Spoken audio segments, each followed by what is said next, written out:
सभी भक्तों को श्री शिवाय नमस्तुभ्यं हर हर महादेव। 13 अगस्त अधिक मास की प्रदोष के दिन जो भी आपको रोग है, फिर वो पीरियड से संबंधित हो, पीसीओडी से संबंधित हो, या कैसा भी रोग हो, या फिर बच्चेदानी में समस्या क्यों ना हो, आप ये उपाय कीजिए। निश्चित रूप से आपको इस उपाय का फल ज़रूर मिलेगा।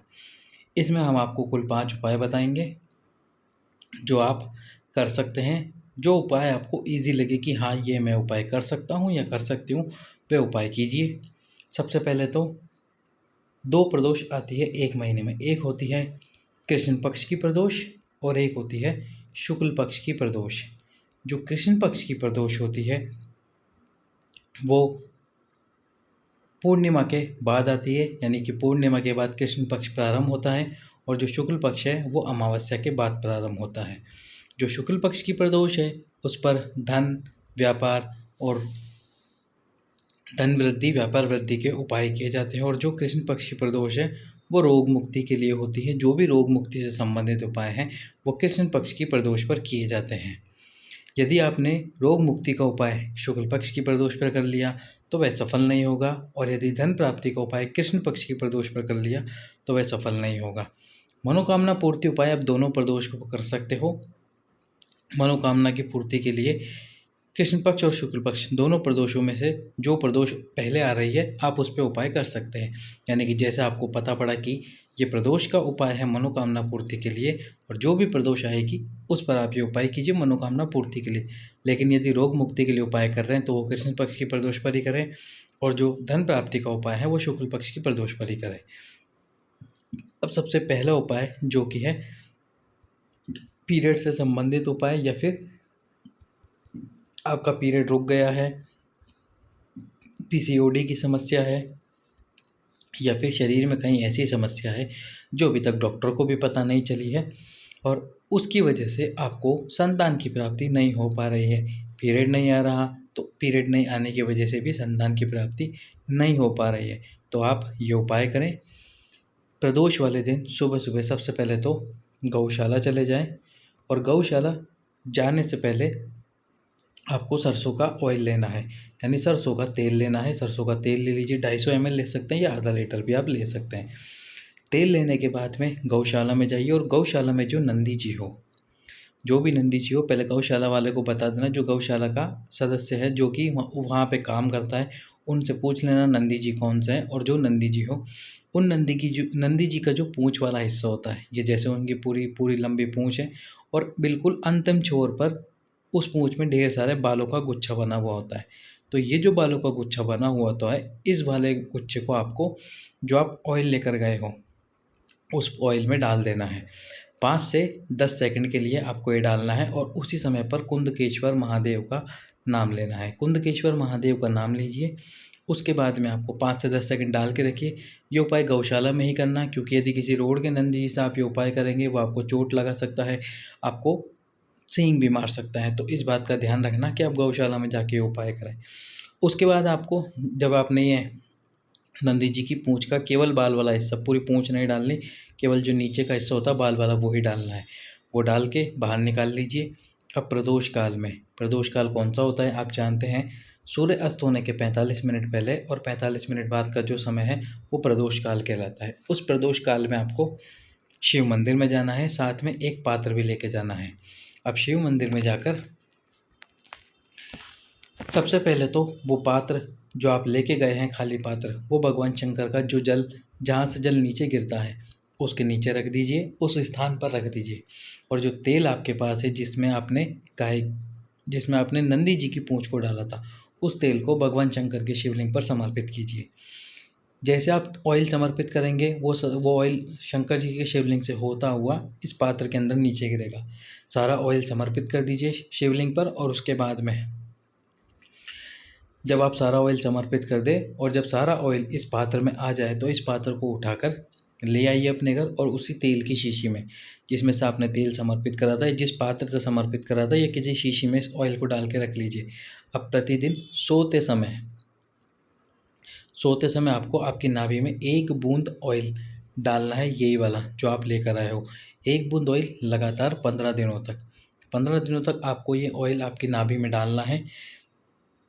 यदि किसी माता बहन का इस समय पे पीरियड आ जाता है तो आप ये ऑयल डालना जारी रखें। यदि पीरियड के लिए ही उपाय कर रहे हैं, पीरियड नहीं आ रहा है, तो जैसे ही यदि पीरियड आ जाता है तो फिर आप ये ऑयल डालना बंद कर दीजिए। कम से कम 15 दिन तो ये ऑयल डालिए। यदि ऑयल बच जाता है उसके बाद और आपका कार्य सफल हो जाता है जिस कार्य के लिए आपने किया है, फिर रुक जाइए और उसके बाद में यदि आपको ज़रूरत है तो आप फिर से ये ऑयल डालना अपनी नाभि में शुरू कर सकते हैं। ये प्रतिदिन आपको डालना है, कम से कम 15 दिन तो आप डालना ही डालना है। उससे ज़्यादा यदि आप डालना चाहें, 15 दिन में उपाय सफल नहीं होता तो आप आगे भी कंटिन्यू जारी रख सकते हैं डालना। तो इस प्रकार आपको ये उपाय करना है शुक्ल पक्ष की, क्षमा कीजिए, कृष्ण पक्ष की प्रदोष के दिन, जो अभी आ रही है 13 अगस्त के दिन, रविवार वाली प्रदोष। अब पीरियड से ही संबंधित अगले उपाय की चर्चा करते हैं। इसमें आपको क्या करना होगा, एक फूल लेना है। प्रदोष के दिन कर सकते हैं आप ये उपाय, वैसे तो किसी भी दिन कर सकते हैं। ये जो आप फूल देख रहे हैं गुड़हल का फूल, ये घंटी वाला फूल आपको लेना है। घंटी वाला फूल लेके जाइए शिव मंदिर में। प्रदोष वाले दिन ये फूल जो है आपको माता अशोक सुंदरी के स्थान पर समर्पित करना है। अशोक सुंदरी माता के स्थान पर इस फूल को समर्पित कर दीजिए और समर्पित करने के बाद में वहीं पर बैठ जाइए, मंदिर में बैठिए। आपका जो भी रोग है वो भगवान शंकर को, माता पार्वती को बताइए, मन में भी बताना है। और इस फूल को उठाकर चबा चबा कर आपको इस फूल को खा लेना है। वहीं शिवलिंग को देखते हुए चबा चबा कर खा लेना है। यदि पीरियड से संबंधित कोई भी समस्या है, पीसीओडी की दिक्कत है या और भी कोई आपको समस्या है, तो इस फूल को खा लीजिए। यदि उपाय सफल नहीं होता, आपने प्रदोष के दिन ये उपाय किया और आपने जिस कार्य के लिए किया आपका वो कार्य सिद्ध नहीं हुआ, तो फिर आगे जिस दिन आपका व्रत ना पड़े, जिन 5 दिनों में आपका व्रत ना पड़े, वो 5 दिन आप लगातार ये उपाय कीजिए। प्रतिदिन शिव मंदिर जाइए, एक फूल समर्पित कीजिए माता अशोक सुंदरी के स्थान पर और फिर उस फूल को वहीं सम्मुख में बैठकर खा लीजिए। अब ये तो हो गया उनके लिए जिन माताओं का विवाह हो चुका है। जिन बहनों का विवाह नहीं हुआ है, जिनका विवाह अभी तक नहीं हुआ है और उनको भी ये पीरियड से संबंधित कोई समस्या चल रही है, तो उनको यही फूल समर्पित करना है। पहले तो एक बात का और विशेष वर्णन कर देते हैं।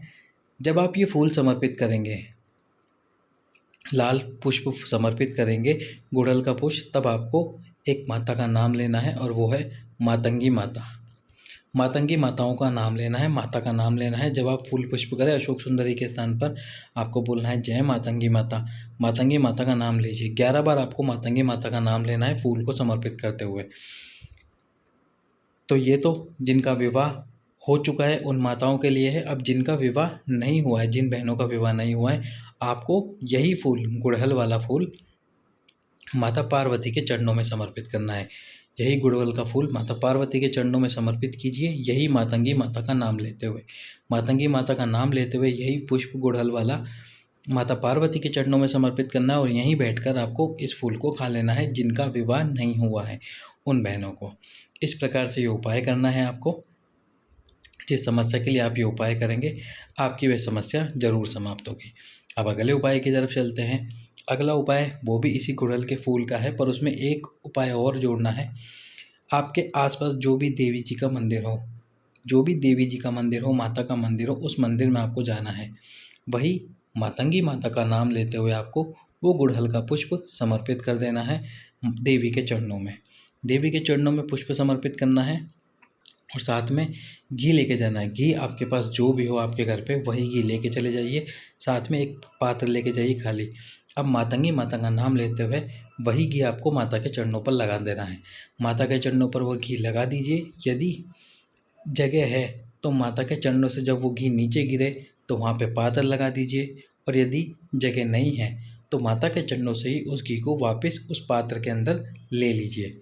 जैसे आपने थोड़ी देर घी लगा दिया माता के चरणों पर, अब वापस वो घी आप उस पात्र में ले लीजिए, जो पात्र आप लेकर गए हैं आपके साथ खाली। घी को निकाल लीजिए और जो पुष्प समर्पित करा था पहले, उस पुष्प को उठाइए, वहीं देवी को प्रणाम करके उस पुष्प को खा लीजिए। जो भी आपकी बीमारी है पहले बीमारी के बारे में बताइए और फिर उस पुष्प को खा लीजिए। इस प्रकार से आपको ये उपाय करना है। और जो घी है उस घी को घर लेकर आइए। जब आप खाना खाने बैठे तो रोटी में उस घी को लगा लीजिए। जैसे ही ये घी खत्म हो जाता है, आप फिर से ये उपाय करने जा सकते हैं। लगातार 5 दिन तो ये उपाय कीजिए। यदि अगले दिन भी घी आपके पास है तो लगातार 5 दिन रहने दीजिए। 1 बार उपाय कीजिए, 2 बार उपाय कीजिए, 3 बार उपाय कीजिए। इस प्रकार ही 5 बार उपाय कर लीजिए, अगर एक बार में उपाय सफल ना हो तो।